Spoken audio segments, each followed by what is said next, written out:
Let us discuss about rifampin.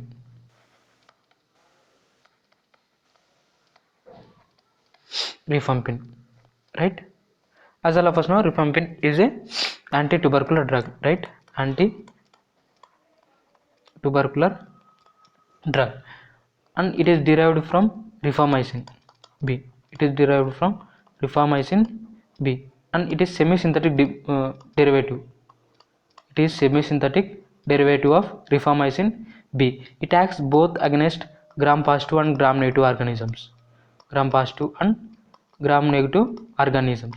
If take gram-negative organisms, the organisms against which it can act are: one is Staph aureus,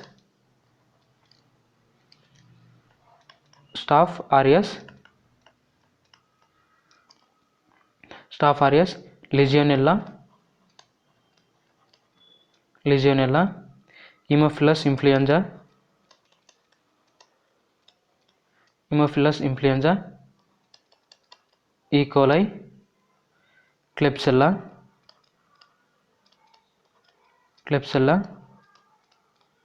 Pseudomonas. These are the important organisms, important gram-negative organisms against which rifampin act. Under gram-positive, we have Mycobacterium tuberculosis, right? So these are important organisms against which rifampin acts. If take this Mycobacterium, this rifampin will act against slow dividing and intermittently dividing mycobacteria. It acts both against intracellular and extracellular mycobacteria, right? So if let's revise the things that we have so far discussed. Rifampin is a anti-tubercular drug. It is semi-synthetic derivative of rifamycin B. It acts against both gram-positive and gram-negative. If see gram-negative organisms, we have Klebsiella, Staph aureus, Pseudomonas, Legionella, Haemophilus influenza. Under gram-positive, we have mainly Mycobacterium tuberculosis. This rifampin acts mainly against slow and intermittently dividing mycobacteria. It acts both against intracellular and extracellular mycobacteria. Okay. Now let's understand the mechanism of action of rifampin.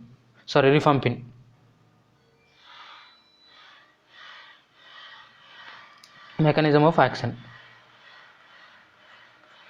If take mycobacterium, in the DNA of mycobacterium, there is a gene called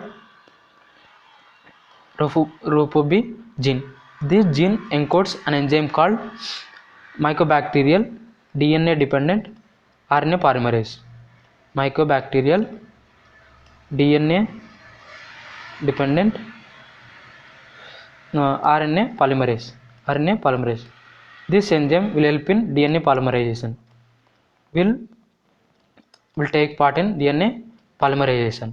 Now this rifampin, what it does, this drug inhibits this enzyme, mycobacterium DNA dependent RNA polymerase. This enzyme will be inhibited by rifampin.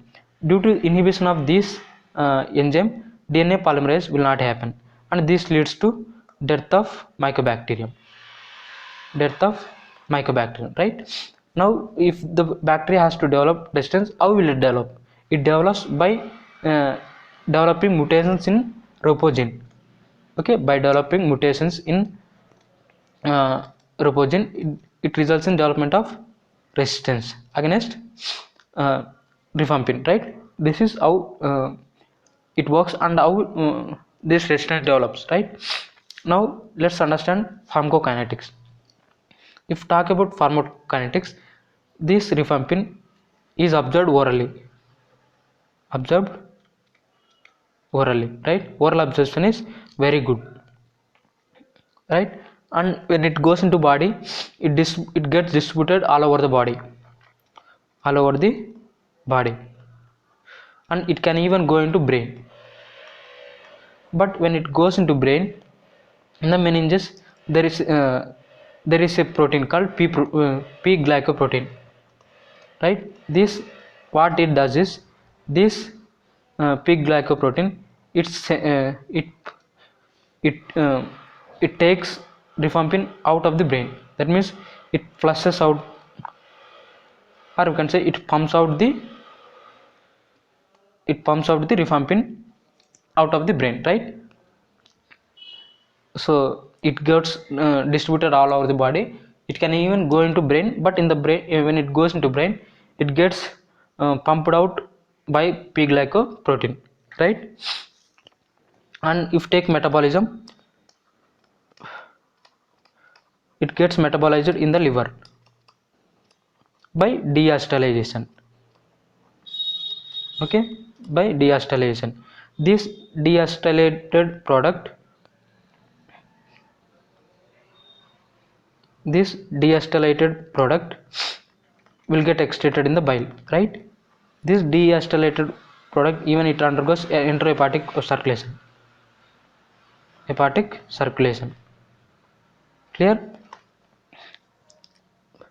This is how it how metabolism takes place, on how it gets excreted, right? Excretion is mainly by bile, but excretion can also take place in urine also, but major excretion is in bile, right? And this rifampin is a enzyme inducer. So as it is a enzyme inducer, it increases the metabolism of other drugs, right? It increases metabolism of many other drugs. So one among those drugs are OC pills. So when you give rifampin along with OC pills, then what happens is the effect of OC pills is lost, because the metabolism of OC pills is increased in the presence of rifampin. So what we have to do is, we have to increase the dose of OC pills. If we are giving rifampin along with this OC pills, okay, we have to increase OC pills dose. Clear? This is about interaction. Now let's understand adverse effects. Adverse effects.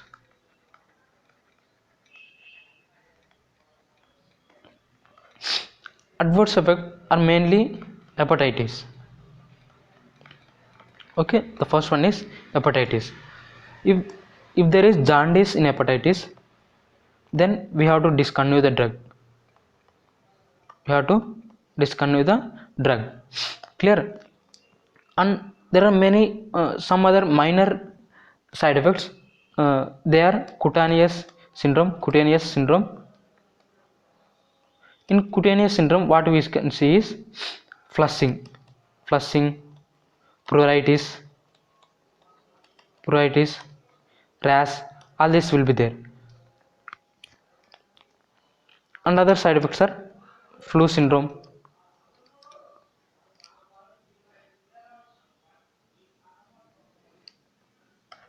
the second one is flu syndrome, third one is abdominal syndrome, right? Abdominal syndrome. So in flu syndrome, what we see is chills, fever, headache, bone pain, all these things like flu symptoms, right? In abdominal symptoms, we have nausea, we have vomiting, we will have abdominal cramps, and we can also have sometimes diarrhea, right? And there are certain very serious side effects which require discontinuation of drugs. They are, the first one is respiratory syndrome. Respiratory syndrome. In this, what we can see is, we can see respiratory obstruction, right? And it leads to breathlessness, right? And the second one is purpura hemolysis, shock, renal failure. Okay, all these things can be these are very serious side effects which require discontinuation of the drug, right?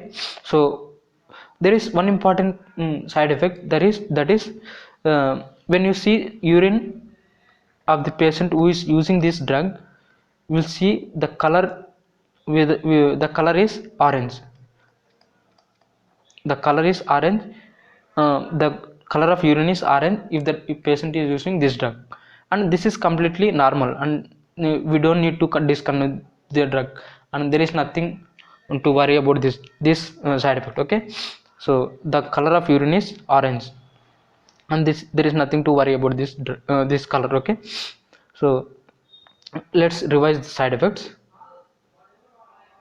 So adverse effects are mainly hepatitis, right? So in the hepatitis, if we get this jaundice, then we have to discontinue the drug, right?